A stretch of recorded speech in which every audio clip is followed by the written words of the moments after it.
day. I don't think we'll have many showers in the west, and the showers also easing in northern Scotland. Just the possibility of one or two coming down and clipping the east coast. But for many, say Friday looks dry and sunny, frosty start by the afternoon, highs of 5 or 6, so a little below average for the time of year, but the winds will be light. And it is going to slowly turn milder through the weekend. The cold air in place until at least Friday night, and then milder air edging in from the west, although eastern areas I think will stay cold throughout the weekend.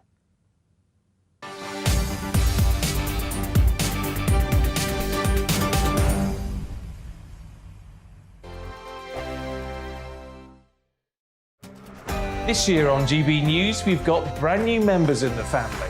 Join us. Across the entire United Kingdom, we cover the issues that matter to you. GB News will always stay honest, balanced and fair. We want to hear whatever is on your mind. And we don't talk down to you. The establishment had their chance. Now we're here to represent you. Britain's watching. Come join us on GB News, the People's Channel. Britain's news channel. Monday to Thursday, 9 p.m. till 11 p.m. Join me, Dan Wootton. I'll bring you the sharpest takes and hottest debates. Do you not believe in prison? I don't believe in prisons. I'm completely Right. stunned. I guarantee you there'll be no spin, no bias, no censorship, I actually was personally quite offended by it.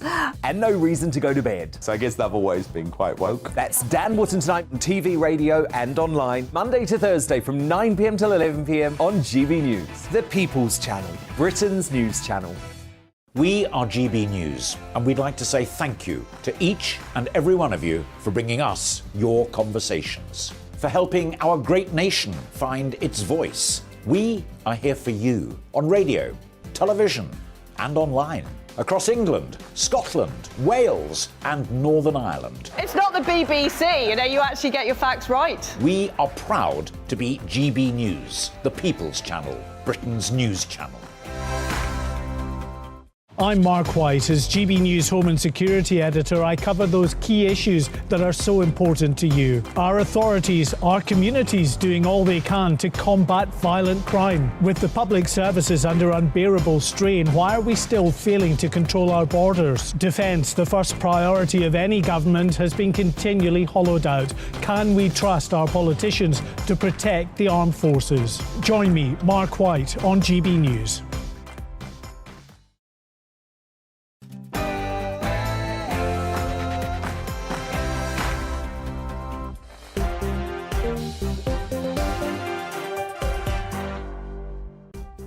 Hello there, it's 6 o'clock. I'm Michelle Dewbs, and this is Dewbs & Co, the show where we'll get into some of the things that have got you talking. Let's face it, the thing that's got everyone talking recently is doom and gloom, because for 6 months at least, all we've heard about now is the fact that this country is on the brink of an economic catastrophe. But the most recent figures, I have to say, OK, I know they are not fantastic, but they have been a lot better than expected. Things haven't been as bad as perhaps they could have been.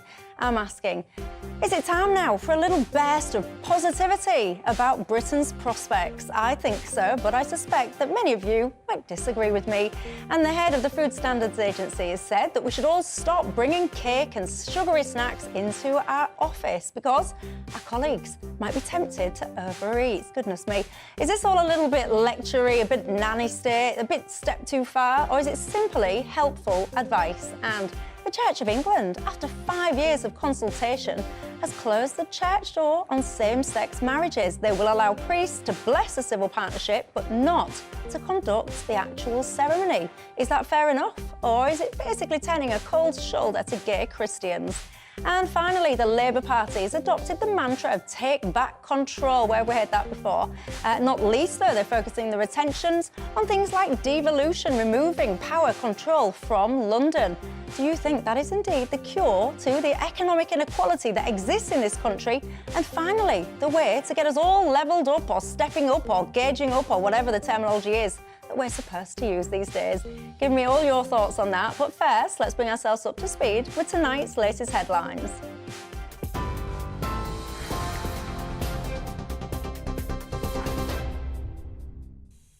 Michelle, thank you and good evening to you. The Prime Minister has said he wants to ensure all serving police officers in the force are fit to serve. All forces in Britain will now have to double-check their officers and staff against the National Police Database to identify anybody who shouldn't be in the service. Serving officer David Carrick was sacked from the Metropolitan Police yesterday after admitting to 49 criminal charges, including 24 counts of rape against 12 women over an 18-year period. Rishi Sunak called the abuse of power seen by the Met this week as despicable and something that needed to be addressed immediately. I think the vetting processes have been significantly strengthened over the past couple of years, and this particular individual, I'm confident, would not have passed those vetting processes today. But what we want to do is make sure that there aren't serving police officers anywhere at any stage in their career, or indeed staff in police forces who shouldn't be there. As nurses in England stage a 2-day strike, the Labour leader is urging the Prime Minister to admit the NHS is in crisis. Members of the Royal College of Nursing from 55 NHS trusts are all walking out in a long-running dispute over pay and patient safety. Thousands of operations and appointments are expected to be cancelled. Speaking at a hospital in Harrow, though, the Health Secretary Steve Barclay said patients are the real losers during strikes, and he insisted he is working constructively with unions. Percent isn't affordable. It'd be an extra £3.6 billion a year, and obviously that would take money away from patient services, essential services that we need to invest in given the backlogs we have from the pandemic. So we're focusing in particular that investment, that £6.6 billion of extra investment over the next 2 years into the front line, into patient services to deal with those COVID backlogs. Meanwhile, 10,000 ambulance workers are to go out on strike in the coming weeks as part of their ongoing dispute over pay and staffing levels. Paramedics, emergency care assistants and call handlers will all walk out on the 6th of February and the 20th of March. The union says it's been left no choice following no action from the government. Rishi Sunak insists the government is working to improve access to emergency care, but Sir Keir Starmer said patients are left waiting for hours. Mr. Speaker, it's 3 minutes past 12. If somebody phones 999 now because they have chest pains and fear it might be a heart attack, when would the Prime Minister expect an ambulance to arrive? Mr. Speaker, it's absolutely right that people can rely on the emergency services when they need them, and that's why we're rapidly implementing measures to improve the delivery of ambulance times and indeed urgent and emergency care. But I'd say to the honourable gentleman, if he cares about ensuring that patients get access to life-saving emergency care when they need it, why won't he support our minimum safety legislation? Meanwhile, the Education Secretary has been holding talks with the National Education Union in a bid to stop their strike action next month. Teachers are planning to walk out for 7 days across February and March. The union says no real progress on pay has been made and they're no nearer to a solution. As you've been hearing, the rate at which prices are rising has slowed for the second month in a row, but the cost of some food has hit a 45-year high. The Office for National Statistics says the rate of inflation fell to 10.5% in December. That's down from 10.7% last month. It says falling fuel prices were largely behind the slowdown, with the average petrol cost down by 8.3 pence a litre since last month. Now, a missing couple and their newborn baby have enough cash to allow them to stay off-grid. That's according to the latest statement from police investigating their disappearance. Mark Gordon, Constance Martin and their child have been missing for 11 days. They were last seen getting into a taxi to London from Essex. Mr. Gordon is a sex offender, while Miss Martin comes from a wealthy, aristocratic family. The police worry that Miss Martin and the baby have not had enough medical attention since the birth.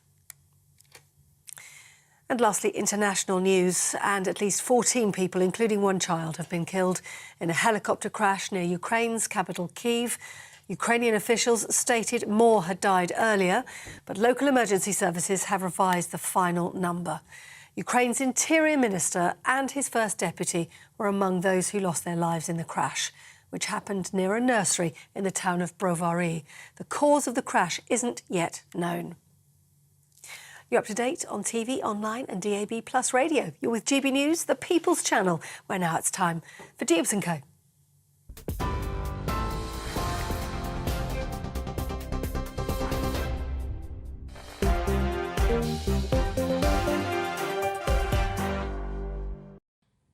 Thanks for that, and welcome everybody. I'm with you until 7 o'clock tonight. Alongside me, I've got the former Brexit Party MEP and now the CEO of First Property Group, Ben Habib. Let's not forget, if you're a regular viewer, you will remember that Ben Habib is also the man that said he would never give me a job. I didn't say never. No, he did. You could retake your GCSE. Yeah, he did. As long as I actually resat GCSEs, then he might give me a chance. But I believe you should be able to handle rejection in this day and age, so he's allowed back on again. Also, alongside him, the political commentator, Joe Phillips. Good evening, welcome. I almost said good afternoon. Well, good afternoon. And then I remembered I've been sat here so long, actually, today. It's no longer good morning. afternoon. It's probably Thursday, Friday. What day is it? Well, it depends where you're watching from, actually. It could be good morning to you, good afternoon, good evening. Anyway, whatever time of day it is to you, it's 6 o'clock here, and you're very, very welcome with us tonight. You know the drill as well, don't you? It's not just about us, it's about you at home as well. Get in touch in all the usual ways. GB Views at gbnews.uk, or Twitter, if that's your thing, you can tweet me at GBNews. My favourite part of the show is your comments, I have to say, on what I look like. What would I do without you guys there at home to critique me and my fashion choices? Phil, you said, I've brought memories of your childhood back to you, watching Wacky Races with Penelope Pitstop. Do you remember that? I do. Lots of you are saying you've got to put your sunglasses on tonight because I'm dazzling you, but you know what? It's too much doom and gloom out there right now, isn't it? I decided to bring a bit of brightness, a bit of positivity to this world. If you're listening, you can't see what I'm wearing. Just take it from me. I look absolutely fabulous. And speaking of the brightness that I want to bring to the studio tonight, I'll tell you for why. It's because our top story tonight, all we ever see and read and hear and everything is doom and gloom at the moment in this country, isn't it? Strikes, cost of living crisis, can't afford to eat, can't afford to put your heating on, you name it. It is very depressing stuff. And when you look at all the predictions, so many predictions right now are how bad everything is going to be. But have you been paying keen attention? Because if you have, you might have noticed that not everything is as bad as predicted and expected. For example, inflation is better than we expected. The property market, apparently there's supposed to be a massive crash. That hasn't really happened or doesn't seem to have been. And we've even had a growth in GDP. I'm wondering. See, I get a laugh already. I was just about to... I didn't even get to the end of my sentence, ladies and gentlemen. I was just about to say, is it time for a bit of positivity? But before I got to the end of my sentence, he was laughing. So do I take it if you don't think it is? Only on the GDP point. I mean, it's a rounding error, isn't it? We had growth of 0.1% in November. That is a rounding error. I think there is some positivity in the immediate term. What do you mean, by the way, it's a rounding error? Because lots of the predictions was actually saying they was predicting that the economy was going to contract by about 0.2%. So it didn't. So but it may yet be revised down. You know, these are preliminary figures. They then get checked. Oh, Ben, come on. Be happy, be positive. I am being positive. I said there is some optimism. There is some good news in the immediate term. And the good news is, as you said, inflation's dropped a bit, particularly the cost of gas.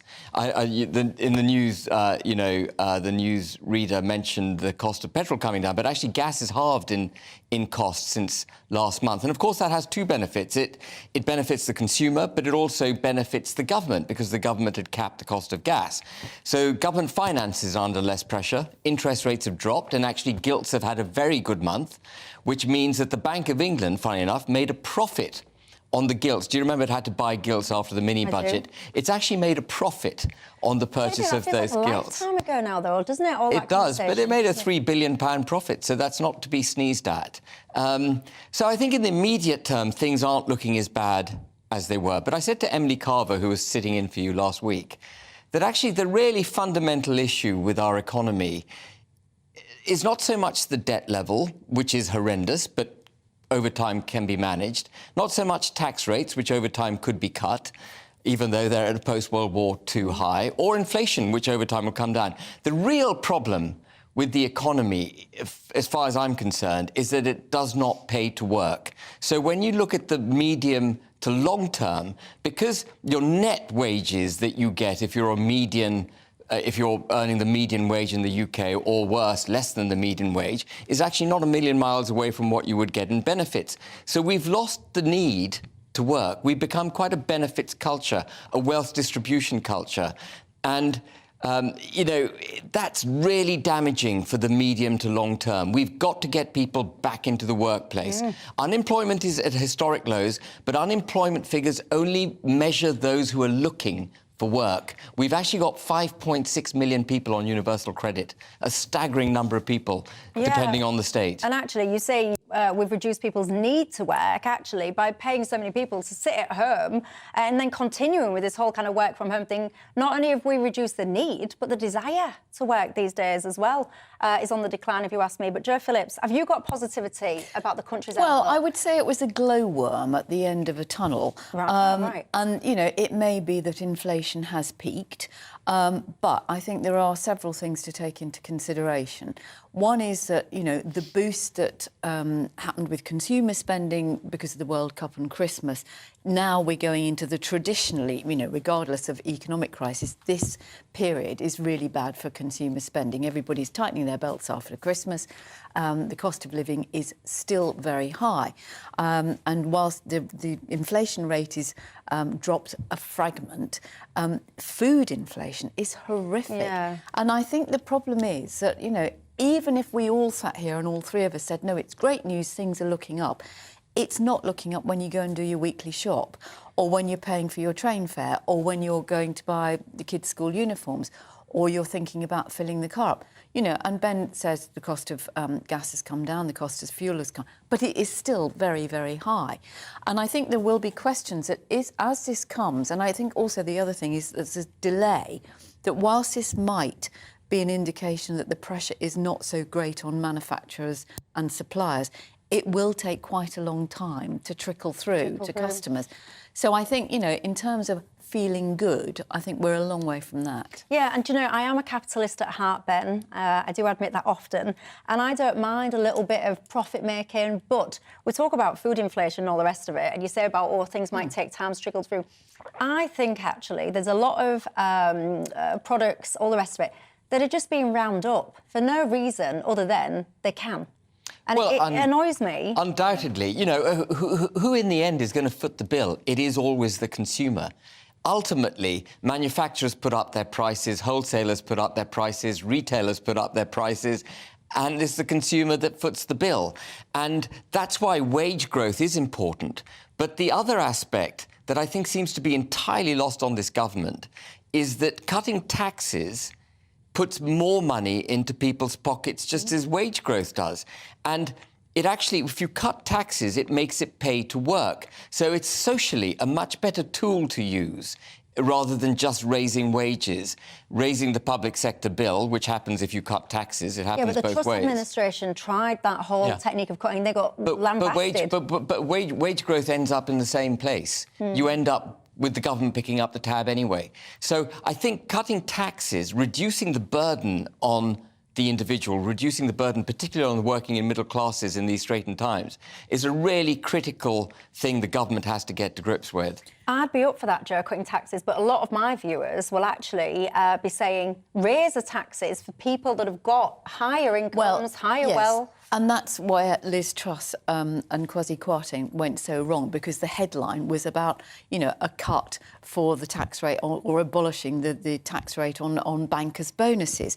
And, I mean, what's actually going to happen is, because tax rates have been frozen, as people get It wasn't about bankers' bonuses, by the way. Those two things got conflated. Well, it was about getting rid of the 45p rate and bringing it back down to 40. Yeah, and the cap on bonuses. But those two things that got conflated. But in the end, it was the very wealthy who would have benefited rather than the rest. And also, you know, I mean, they got it wrong for a variety of reasons, not least of all that they didn't go through the OBR and they didn't publish their findings. But, you know, that was ancient history. Liz Truss was, you know, eons ago.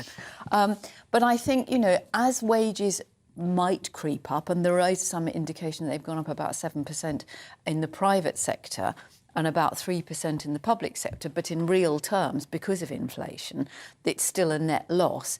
but that will then take people into the tax brackets that have now been frozen. Well, that's the problem with and these high means taxes. that in actual fact, you know, you might find that you get a wage increase, but you're then paying more tax, so you won't feel any benefit. And that's the conundrum, I think, facing the government. Let me ask you at home, how do you feel at the moment? I'm trying to give examples of things that are a little bit more positive, statistically at least on paper.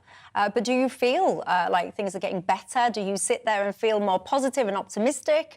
Or are you shouting, "Shut up, Michelle, you don't know what you're talking about"? But I think your point, Michelle, about, you know, the cost of living and the point that you're making to Ben, it is, I would think, almost undeniable that many, many supermarkets are just racking up the prices at an alarming rate. Yeah, I think they are. And I think shame on them, actually, because then you have all of these supermarkets that I buy products and I look at it and I think, come on now, there is no way that your supply chains have put this pressure on to increase by that this much. Yeah, and I think it's something... But do you know what food inflation is in Germany? What? 20%.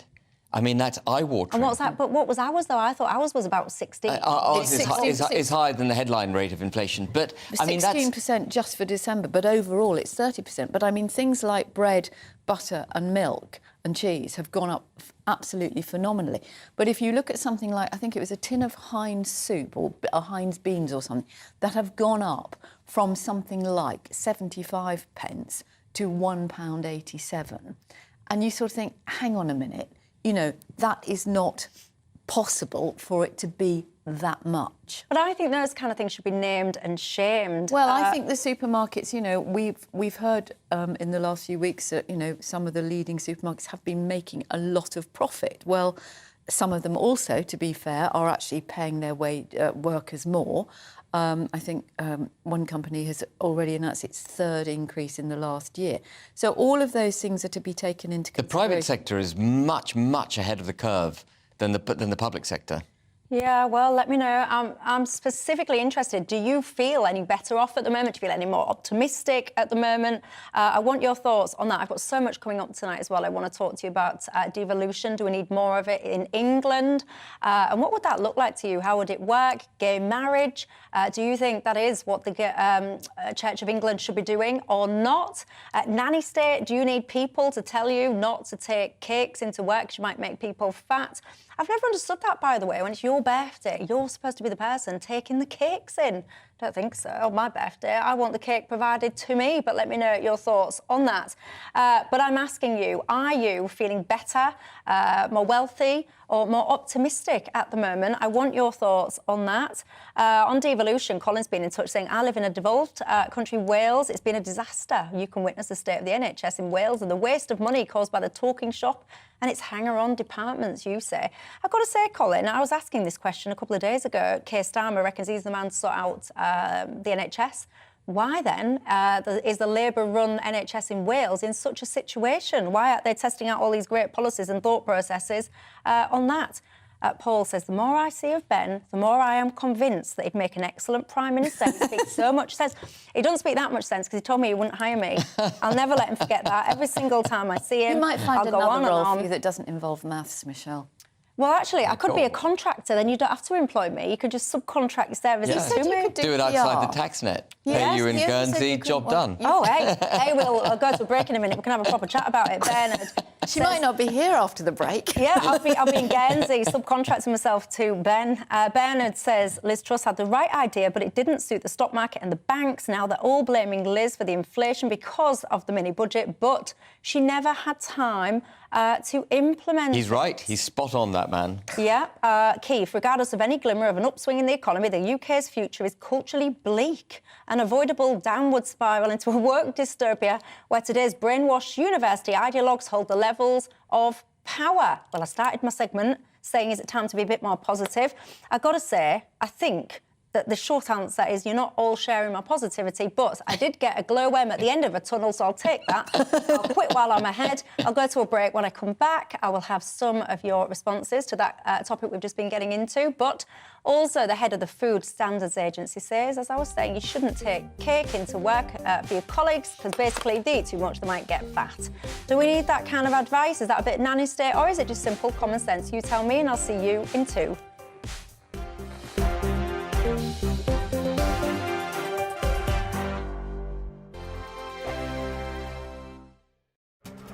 This year on GB News, we've got brand new members in the family.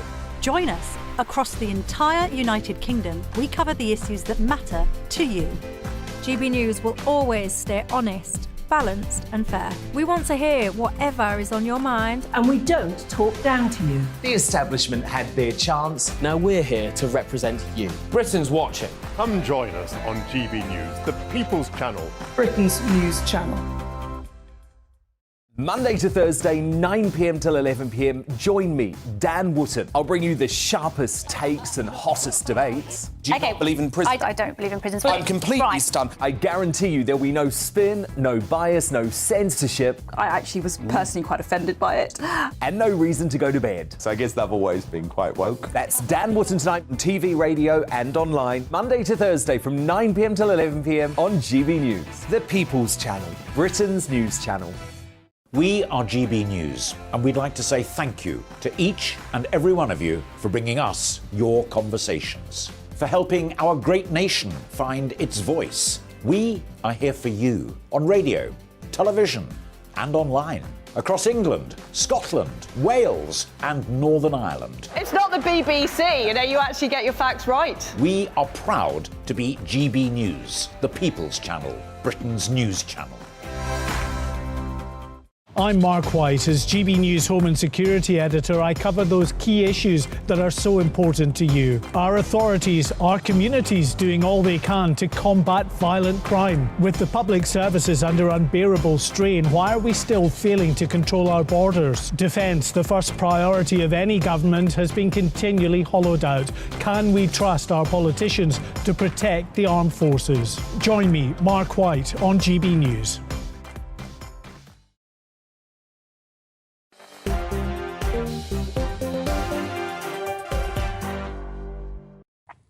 Hi there, welcome back to Dewbs & Co with me, Michelle Dewbs, keeping you company until 7 o'clock tonight, alongside with the former Brexit Party MEP, now the CEO of First Property Group, Ben Habib. If I had £1 for everyone that's emailed in saying you should be the next Prime Minister, then I'd have £2. But you can't do your maths. I know, so it could be a lot more than that. Yeah, actually, I'd probably have about £1,700, but in my head it's about 2. I've lost my train of thought. Oh yes, Joe Phillips, hello, welcome. Hello. She keeps me company as well, political commentator Joe Phillips. No, in all seriousness, irrespective of maths, there are a lot of people wanting you to be Prime Minister. Would you go into politics, Ben Habib? Well, Try it, yep. I mean, politics obviously fascinates me, otherwise I Get wouldn't off be the in fence. Would you have another go or not? What, to stand for Parliament, for the Commons? Probably not stand for the Commons. I think I can do a lot more outside the Commons. I can tilt the debate and I can, come on brilliant shows like this and make points heard. And what a politician's answer. Isn't that a politician's answer? Prime Minister in waiting, what do you think? Get in touch, let me know. Philip, I'm going to just show this message because I have to say, you'll get in trouble for this, Philip, because I've said this a few times and I've been in trouble. Philip says, Michelle, I haven't seen any sign of an economic slump when I go out. All I see is people queuing for coffee and eating out doesn't seem like hard times to me. I've got to say, I have noticed the opposite to what I often read in the media. If I've tried to go to restaurants, packed, go to car parks, packed, restaurants packed, shops packed, and I have kind of thought to myself, I thought everyone was kind of struggling, but I see differently. But maybe I'm looking in the wrong places. Is that in London? A bit of everywhere. Or everywhere? Yeah, Mayfair's not a great yardstick for judging the country. I don't hang around the likes of Mayfair. I wish they wouldn't have me. They'd kick me out. Yes, they I'm would. not too Of course, you're there all the your time, types aren't up there. But no, I travel a lot, actually, the length and breadth. So I think there is a fair point in that, and I think certainly amongst younger people, they don't necessarily think about, and I think part of it is the sort of cashless, I'll go and get a coffee or I'll have a muffin, I'll buy a sandwich. And, you can soon rack up 50 quid a week. And that's quite a lot of money that could be being saved towards a house deposit. I mean, lots of people are struggling hugely. I have no doubt about that, for sure. But I think there are other people who perhaps don't realise what they're spending and how much they Because are. it's all on the card. It's all on the card. Contactless. Yeah, exactly. Anyone that works with me on this show will know I am very tight indeed. I do nothing but whinge about the price of coffees. And today I splashed out and I bought my senior producer a coffee, and it costs £4.96 It's ridiculous. for 2 coffees. It's ridiculous. And that was with a discount, £4.96. That's not bad. For 2 coffees. Well, every month, £3.35 for a But I mean, takeaway you know, from me if you're doing that every day, which I would not, I'm way too tight. No, you wouldn't. If he's listening in my ear, don't get carried away, don't get above your station. You are not getting a coffee from me every next day. year's Christmas present, isn't it? Yeah, definitely not getting a cup of tea every Won't single be getting day. cake, will he? No, he weren't. And speaking of cake, by the look at way, that. yeah, See did what you we he did then? there? Yeah, You could have perfect. my job. We could swap places. Right, we are going to talk about cake because the head of the Food Standards Agency has basically suggested that people should stop taking sugary snacks into the office. This is Professor Susan Dewbs. She basically says doing so is making it more tempting for your colleagues to overeat. It expanded a little bit and became like this bizarre analogy, something to do with passive smirking. But let's ignore that and just kind of focus on the premise. Do you think, you know, we need to be told don't take cakes to the office? No, I don't. And I think, you know, and I think it's common sense. I have to say that when I worked in an office, I found it quite nauseating. I mean, literally nauseating. The amount of cakes and biscuits and things that were constantly coming in because it was always somebody's birthday or something. You know, when I started work, you couldn't see across the newsroom for cigarette smoke, and that was, you know, That's just to go worse. back to the passive smoking thing. But I actually think eating in the office.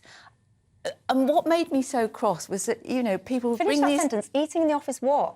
Well, my point is this, that it's. I think it's actually quite disgusting. What, eating in the office? Yes, I do. Because you'd see all these plates of cakes and things, and then, you know, the next morning there would still be the plates over these awful, you know, rock-hard, cheap icing. That's laziness of the That's person doing the laziness. eating. Well, anyway, I mean, Susan Dewbs did go on to say things about the watershed and advertising of sweets and sweet products, which successive governments have failed to implement despite promising to do so. I do think it is common sense. I don't think it's particularly helpful for somebody to say, thou shalt not bring cake in. But I do also think that it's quite easy to get into a rut, and quite a lot of evidence from health studies does show that a little nudge in the right direction, encouraging people to use the stairs instead of the lift, to go out, get some fresh air at lunchtime, you know, that sort of thing does help. And you're talking here about people who are predominantly doing sedentary jobs, which we know is not very good for your health. So I think it is a bit of sort of, you know, it's common sense. When did this start anyway, this bringing cakes in? Well, it never started with me. I've never done it. I'm too tight. But it'll never happen because now, when it is my birthday, I'll say, I wanted to bring cakes in. But it's But the disgusting. head of the Food Standards Association has told me not to. Is it nanny state, do you think, though? Or is it just common sense or what, Ben? Well, I completely agree with Joe. I think, you know, eating in the office, overeating in the office can be quite a disgusting thing to behold. But Why? the point here... What? Well, I mean, you know, it's like when we were at school, we weren't allowed to walk and eat. And I think I agree with that. You got a detention, even if you were sucking a cough sweet, if you were seen... I mean, I think eating in the street, unless you are, you know, street food or on a beach or maybe chips or something like that, but I think it's disgusting. Yeah. How odd the parents... But, I mean, I think that's not really the debate. The debate here you're is... on a tangent, I'm granting you, but... The debate here is the government really doing the right thing by micromanaging the way we live? And as you may have heard me say in the past, Michelle, you know, we've now lived in 25 years of nanny state. Tony Blair introduced it, and I say this often, but it's true, and Boris Johnson took it to wet nurse status. You know, locking us up, and I don't want to have a big debate about lockdowns, but locking us up in order to prevent people from getting ill was the ultimate in social intervention. We were told that you can't decide yourself whether you're vulnerable or elderly and prone to get the virus, or you feel concerned about getting the virus. You can't make those decisions yourself. The entire country is going to be locked down. And we've gone too far with the nanny state. It has become this wet nurse. And I took a photograph on the way here. I don't know What if is he your brilliant producer. Oh, hey, look at that. Matthews. Modern technology when it works. This is a great photograph. So every time I come to GB News, I walk up the staircase at Paddington and I see this, and it makes my eyes roll because I'm being given instructions by someone, presumably under Sadiq Khan's direction, on how to navigate the staircase. Oh, yeah. You know, so that's a staircase. It says no mobiles. Yeah. Please, I haven't got my glasses. It says, I'll read it for you. It says, please use the lifts, no mobiles, hold the handrails, and you reckon that's nice. Do you know what I think a lot of this is, though, Ben? Yeah. I look at stuff like that. I don't see nanny state. What I see is everyone needs to have a look in the mirror because too many people dash to sue the government, this institution, that institution, and there will be some numpty that uses the stairs like what you should use the stairs, trips over because they're using their mobile phone or not holding the handrail, and then tries to sue TfL or whoever it is because, oh, you should have told me there was a hazard. That's what I blame all this lot on. I remember going to a very, very large multinational oil company where I was working, and you had to go through a health and safety briefing before you went down their spiral staircase. But that will have been, I think, them trying to protect themselves from getting sued. Well, yes, I'm sure it is, but it is the sort of point where you think, for goodness sake... But even that fear of being sued comes out of legislation that has been put in place by the nanny state. But it also comes out of people not turning around and saying, don't be ridiculous, of course. You've got to take personal responsibility. You know. Third-party liability is part of the nanny state. And I just want to give you one stat, which I think says it all. When the Conservatives took office in 2010, the civil service employed 480,000 people. The Conservatives, for goodness sake, are meant to be a small state party. It now employs 510,000 people. That's 30,000 extra people working in the civil service. Have our lives improved by that percentage? And the cost of that is about $1.5 billion a year. So, you know, there's a cost associated with this nanny state. And we talked about the breakdown in the economy. This is part of it. But Too much government intervention. There is a huge cost to us all as taxpayers for the results of obesity. And we know that puts a huge burden on the health service and, you know, causes all sorts of things like diabetes and various other health problems and issues. I mean, you know, you look around and you see small children that are really overweight now, and you sort of think, what on earth? Look, I'm not against guidance. And I think the pendulum of anarchy, if you like, at one extreme and complete totalitarian government control at the other, the pendulum is too far over in this direction. The electorate's being infantilised. We're not being given the opportunity to make decisions for ourselves. But then how would the pendulum has to swing back, if for no other reason but for economic ones, because we can't afford this as a country. Well, you let me know what you think to this, by the way. Do you think it's a bit nanny state? Do you think that the government is just a little bit too much? Ban eating in public. Ban eating in public? No. Really? Well, on the tube. Who was it? Who was that politician? Was it Ed Miliband or whatever? Ed Miliband and the bacon sandwich. Was it bacon sandwich? Eating a burger. Yeah. No, bacon sandwich. That Eating was a not a bacon pleasant sight, but I still don't think we should be banned. I don't think... Yeah, but that's part of the problem why people get fat, in the same way as people don't realise how much they're spending. They're eating without stopping to think. By the way, you mentioned... on current trends, get this, more than 80% of children that were born in 2022 who would survive to the age of 65 would be overweight or obese. And that is appalling. 80%. That's appalling. It's appalling, but, I mean, I'm about to start a whole other bit.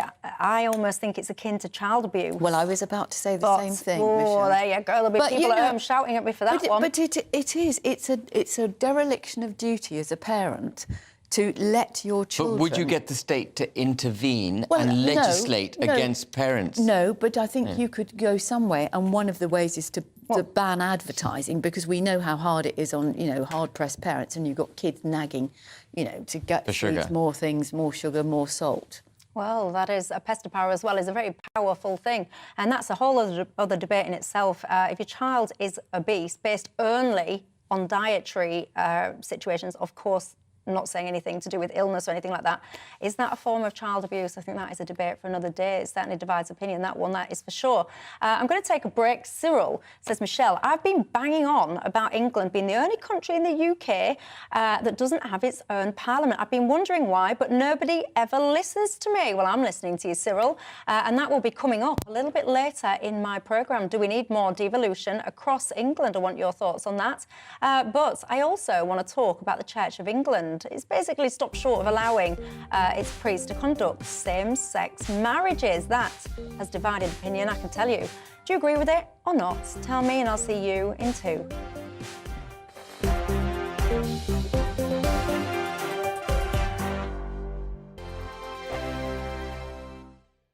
Monday to Thursday nights on GB News. At 6, it's Dewbs & Co.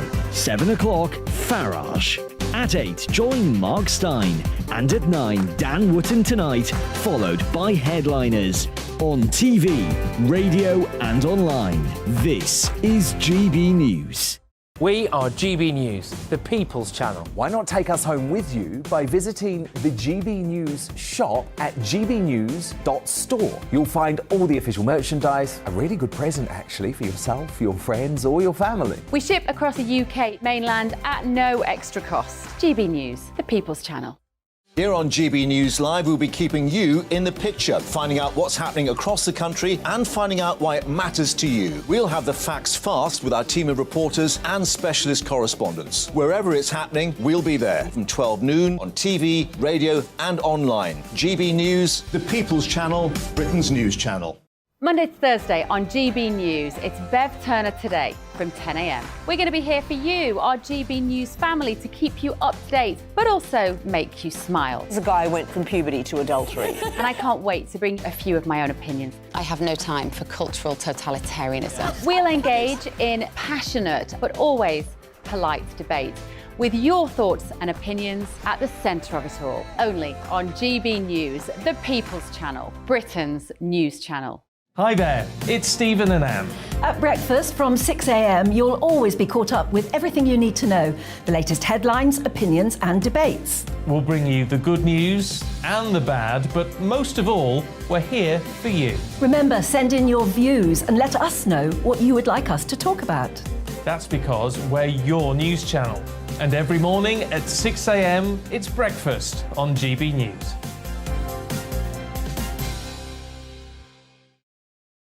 I'm Michael Portillo. Join me on GB News on a Sunday morning for topical discussion, debate, arts and culture, and sometimes even ethical dilemmas. I don't always agree with you, Michael.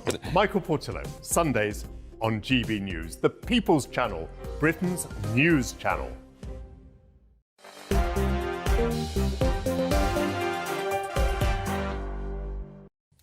Hello there, welcome back to Dewbs & Co with me, Michelle Dewberry, with you till 7 o'clock tonight. And alongside me, I've got the former Brexit Party MEP and now the CEO of First Property Group, Ben Habib, and the political commentator, Joe Phillips. Lots of you guys have been getting in touch. Lots of you about this subject that we'll be coming on to in just a second, about the Church of England and gay marriage. Colin says the reality is the Church of England would split if the rules on gay marriage were changed, and that is why the Church of England have stuck with the status quo rather than being down to be able to have a backbone to resist public pressure. Do you agree with that or not?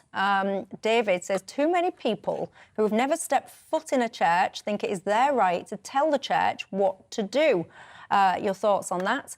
Mike says, we've had nearly 30 years of devolved government, Michelle. It's achieved nothing apart from promote separatist agendas. I'll be coming on to that as well a bit later on in the programme about devolution. Do you think that we need more of it? I tell you what, as well, I've started something. Earlier on, someone wrote in and said that they don't see much sign of kind of economic struggling in their area where they live. Lots of people have written in saying, I completely agree. I live here and I live there and I don't see it. Do you see it? Do you kind of go out and see packed coffee shops, packed, restaurants, shopping centres, and wonder what's going on? You tell me your thoughts. gbviews@gbnews.uk is the email address. But let's move on for now because Church of England bishops have decided that they won't allow their priests to conduct same-sex marriages. I mean, we've had about 5 or so years of consultations on this, and it really does kind of divide people as to whether or not this is all kind of progressive and should happen, or whether or not actually it's quite insulting to the religion and the kind of foundations of it. Where do you stand? Jo Phillips, I'll come to you first. Your thoughts? Well, bearing in mind that it took 20 years from the beginning of the movement for the ordination of women to actually the first women priests being ordained, I think 5-6 years on this consultation to get to blessings of a civil same-sex partnership is lightning speed for the Church of England. It moves at a very, very slow pace.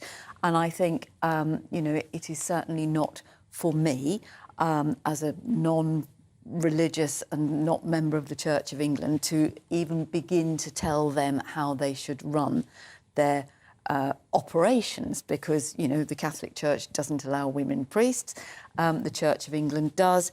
I think this is some step towards progress. Obviously, there will be people who are disappointed that it doesn't go far enough, but what they're proposing is that if you have a same-sex civil partnership, civil ceremony, you can then go to church and have that a blessing. And that's voluntary, by the way. No one's going to be forced into doing that. Exactly, they can opt out if exactly. They want to. So I sort of think, you know, it is some progress. It's not, as the Archbishop of Canterbury said earlier today, it's not as far as some people would have liked it to go. And as he also said, and it's probably too far for other people. But the Church of England is literally a broad church with very conservative views and very, you know, modernising views.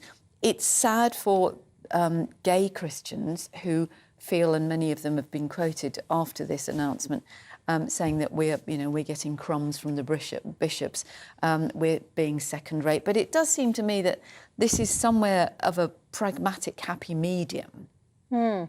Ian has literally just a second emailed in saying the Church of England has forgotten the prime rule of commerce. The customer is always right.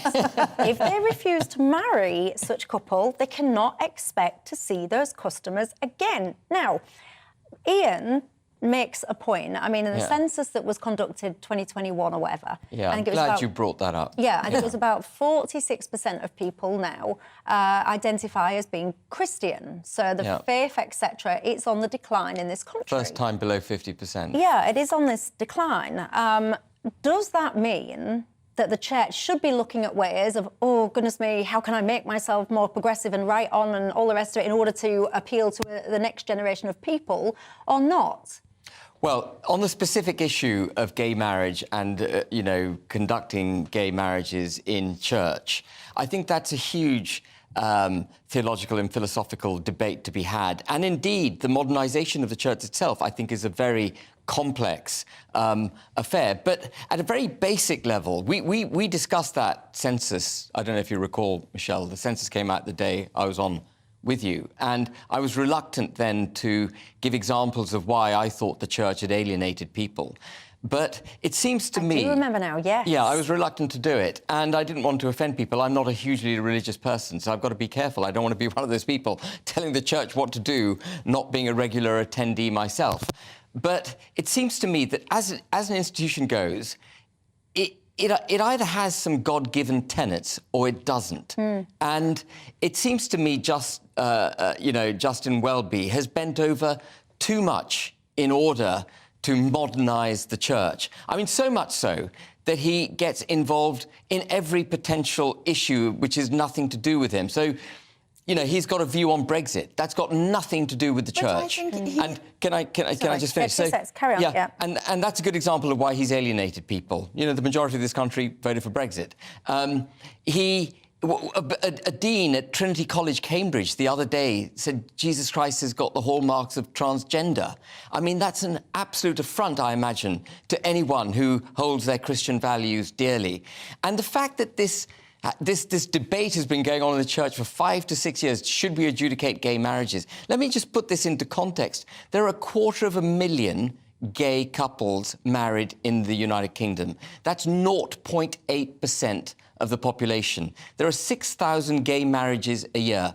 If they can't get on happily with civil arrangements, you know, it just boggles the mind. And I think this is an example, this is a really good example of woke, where a minority interest is being championed at vast cost to the exclusion of the majority's view. And, you know, it's just a non-issue. The church shouldn't have wasted 5 to 6 years on the subject. Yeah, I mean, I have to caveat what I'm about to say by saying that I'm neither gay nor Christian. So make of that, put as much weight onto my next opinion as you will. But I do find it peculiar that if you're, you know, I was christened as a child, I must admit, but I think my parents did it more to be trendy than anything else. I think it was more the done thing, more than religious reasons. But if you want to get married as a gay couple and you determine marriage in the sense of the religious aspect, because a civil partnership holds the same weight in law in terms of, you know, recognising your relationship, partnership, marriage, etc., why do you need to go to a religion that doesn't recognise that and say, Absolutely. I need to do it in this way? Why should the religion bend to your demands? I think the only people who could answer that question are people who are gay Christians. We can't. And I think that, you know, it would be interesting to see if somebody Are there any gay Christians out there that who's got a view on that. But I just want to take issue with Ben about... Are there any gay Muslims, actually? Are there any gay Muslims watching this that would go to their local mosque and demand that their local imam conduct... What are you laughing for? I mean, can you imagine the reaction? I know, but I'm asking a genuine question. I'm not overly religious. If you are and you have a religious framework that dictates whatever...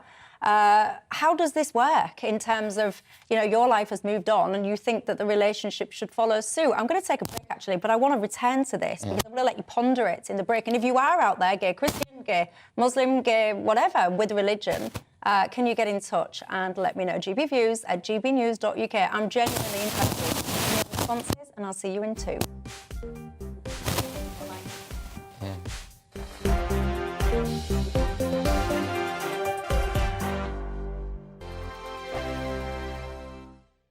Every morning from 6 o'clock, we'll wake you up with GB News Breakfast with all the stories you didn't know from the night before. So whether it's serious news, entertainment, or your own views from all over our great nation, we're here to kick off your day with a smile. The national media should be reflecting and reporting what's happening here. You will notice the northwestern accents. Whether you're with us on TV, radio, or online, every morning, it's breakfast from 6 a.m. Hope you can join us. We are GB News, right across the nation. You can get us on television, on radio, on digital. We're absolutely everywhere. Amazing! You see, amazing! You remind me of me in the European Parliament. But here's the most important bit. We are not part of the mainstream establishment. We think and speak just like you do. We are the People's Channel. Magnificent. That's really, really thoughtful. Come and join us on GB News, the People's News Channel. My name's Tom Harwood and join me 9:30 a.m. every weekday for The Briefing, your one-stop shop for everything you need to know about what's going on in politics today. I wonder if this is a deal that might need to be like the biscuits in this factory, twice baked. Is there not an opportunity here to win out against the extremes? Tom Harwood, GB News. What are you going to do about it? Things should have been done differently, and they certainly are being done differently. Don't miss it. The Briefing with me, Tom Harwood, 9:30 Monday to Friday on GB News. Join me, Nana Akue, Saturday and Sunday afternoons on GB News. Expect fiery debate and passionate discussion as me and my panel tackle some of the biggest topics hitting the headlines. It's a place for everyone's opinion. No one gets cancelled, but no one gets an easy ride. Oh, she's on it today! Be ready for conversations that are fierce, frank, and of course, fun. Every Saturday and Sunday afternoon from 4 p.m. on GB News, the People's Channel.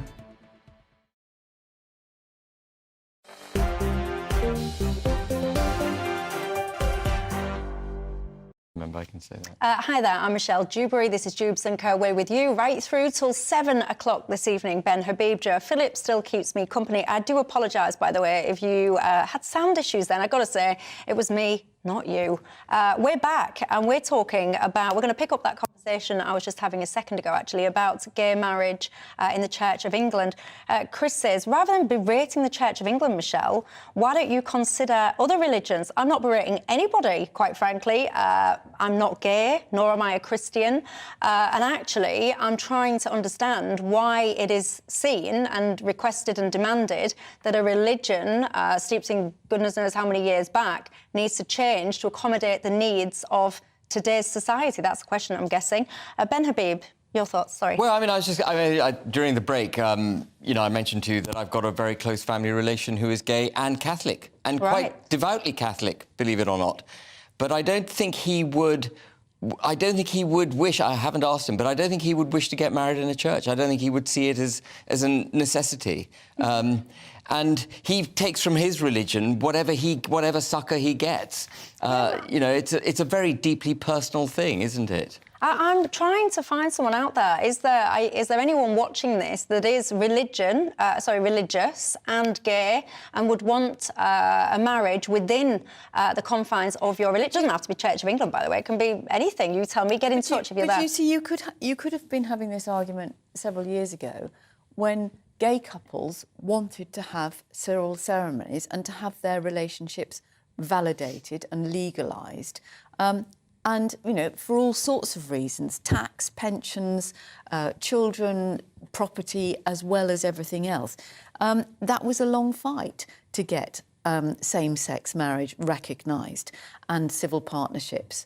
And as Ben says, this is such a very, very personal thing for anyone who is, you know, a devout believer. But what is it specifically about needing to have this ceremony, because the marriage ceremony is specifically recognised within religion as often between a man and a woman. But so you can have your civil partnership, you get all of the kind of respects and everything and equality in law. You can also now go to the Church of England and you can get that blessed, so your relationship is recognised under the framework of that religion. You'll be treated equally and with respect.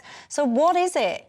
Why is that not enough? But this is woke, isn't it? This is woke gone mad. This is minorities getting, in this case, the religion to take the knee to their demands. I think, and I see it as a breakdown in the fabric of our country. I think that's dismissing. They attack our culture.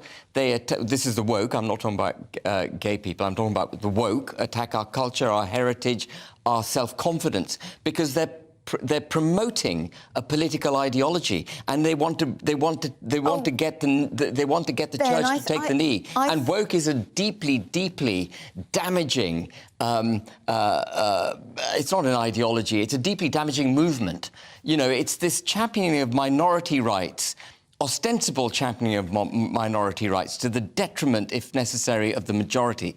And I've got a real problem with that. Yes, but then let's talk about yesterday's news, if you like, that dismissing something as woke for women police officers or women who complained about the behaviour of rapists as serving police officers. But that's not, I mean, that's... But it is, because it's the sort of thing that people will latch on, people who perhaps aren't as bright or as educated as you, and go, oh, if you can't take a joke, you shouldn't be in the police force. It's just a bit of banter. What's wrong with you, love? Wrong time in the month, or something like that.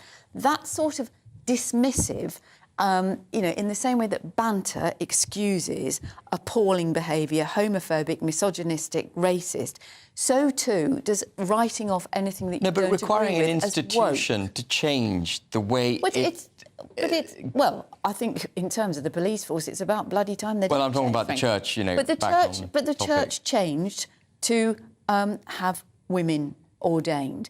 This is a conversation within the Church of England. And, you know, to a certain extent, I don't think any of us three can possibly understand why it is so important for a gay Christian to want to get married in church. I mean, in the same way as, you know, why does anybody want to get married in church, apart from that it's usually prettier than a register office? I always wanted to get married in church, but only because that was kind of the dream that you're sold as a girl, this long white dress. Which is a different thing to, you know, feeling. But if you feel that because of your sexuality, even if you're in a celibate same-sex relationship, if you feel that the church that is, you know, the guiding light of your life and the way you live your life is treating you as lesser than somebody else, then obviously that's an issue for some people. But I don't think that's woke. I think it's such a personal issue. Yeah, we'll get in touch with your thoughts. Bishops, by the way, are due this week, I think it is, to apologise, actually, to members of the LGBTQ, whatever, that the terminology is the right one now. Apparently, they want to apologise for the way that community has been treated by the church. Barbara has been in touch, saying most people have a rule book in their place of work. Do you? If so, why then does everyone seem to think it's OK to change their year? Evening, Alex Deakin here with your latest weather update from the Met Office. It's cold and frosty again overnight and indeed for much of tomorrow. Most places not seeing any showers, but where we are seeing showers, they are a wintry mix of sleet, snow and hail. Low pressure just edging away from the east. The wind's still coming down from the north. A subtle shift in the wind direction, bringing more showers into North Wales and northwest England. So some snow possible here and things could turn icy. We have a number of Met Office yellow warnings in place for snow and ice, and icy conditions also possible across the southwest of England. For many central and eastern parts, it's just dry and clear and cold. -2, -3 to start the day. That's in towns and cities. Rural spots significantly lower. So a frosty start to Thursday. Still some sleet and snow showers for northwest England, North Wales, Northern Ireland, and more snow coming into northern Scotland. Although here maybe turning a little bit more to rain, certainly close to coast. There'll be a bitter wind here, but elsewhere, out of the wind, temperatures struggling up above freezing. 3 or 4 degrees for most in the afternoon in the sunny spells, but quickly temperatures dropping back below freezing through